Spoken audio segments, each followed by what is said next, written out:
ሰላም ጤና ይስጥልኝ የተከበራችሁ ውድ የዩቲዩብ ቻናል ቤተሰቦች እንዴት ናችሁ? ሁሉ ሰላም፣ ሁሉ አማን። እንኳን ወደዚህ ቻናል በሰላም መጣችሁ። ይህ ቪዲዮ የሶሻል አንትሮፖሎጂ ፍሬሽማን ኮርስ ቱቶሪያል ተሰርቶ ለእናንተ የምናቀርብበት ቻናል ነው።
ጽህና ነው ማለት ነው። በእሷ ንጽህና ስለሚሆን እነዚህ ነገሮችን ለማግኘት ሲባል ኤርሊ ማሬጅ practices in our world. Parents inclined to marry off their daughter before the girl reaches at the stage of puberty to avoid the possibility of premarital sex and love affair.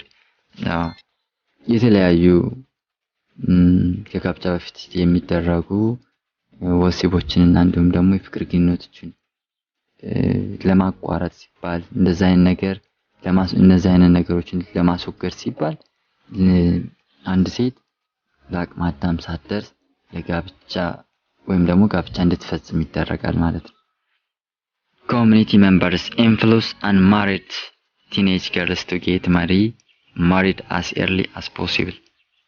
ማህበረሰቡ ያላገባች ሴት ወይም ደግሞ ቲኔጅ ማለት ከ13 እስከ 19 እድሜ ክልል ውስጥ የምትገኝ ለጋብቻ የደረሰች ሴት ካላገባች ወይም ደግሞ እንደዚሁ ዝም ብላ ሳታገባ ከተቀመጠች በተለያዩ በኮሚኒቲ ሜምበሮች የተለያዩ ተጽዕኖዎች ይደርስባታል። They do this through social pressure including insulting unmarried young girls. በተለያዩ ስሞች የሚሰጧት የተለያዩ ዘለፋዎችን ታገኛለች ማለት ነው። እንደ ኢትዮጵያ ልክ አንድ ሴት ባታገባ ምን ትደረጋለች ማለት ነው? ቆሞ ቀር የሚባል ቅጽል ስም ይሰጣታል ማለት ነው። Is the widely used insult to ridicule girls considered to be late to get married. ካላገባች በስፋት እነዚህ የተለያዩ ዘለፋዎችና ምጸት ሹፈት ስድቦች ከተለያዩ ማህበረሰብ ዘንድ ያጋጥማታል ማለት ነው። ሁለተኛው ደግሞ ኢኮኖሚክ ፋክተር ወይም ደግሞ ኢኮኖሚካል ፋክተር are among the major factors that drive child marriage። ቻይልድ ማሬጅን ከሚገፋፉና እንዲተገበር ከሚያደርጉ ምክንያቶች መካከል አንዱ ኢኮኖሚካል ፋክተር ነው። in many areas of Ethiopia marriage provide economic security for young girls። በተለያዩ የኢትዮጵያ ክፍሎች ወይም ደግሞ በአብዛኛው የኢትዮጵያ ክፍል ኤርሊ ማሬጅ ወይም ደግሞ ጋብቻ እንደ ገንዘብ ማግኛ ለልጅቱ ገንዘብ ማግኛ ገንዘቧን ሴኩር የምታደርግበት መንገድ ነው ብሎ ያስባሉ። hence parents in some cases girls እንዲሁም ደግሞ in some cases girls ወይም ሴቶች support early marriage for economic benefits።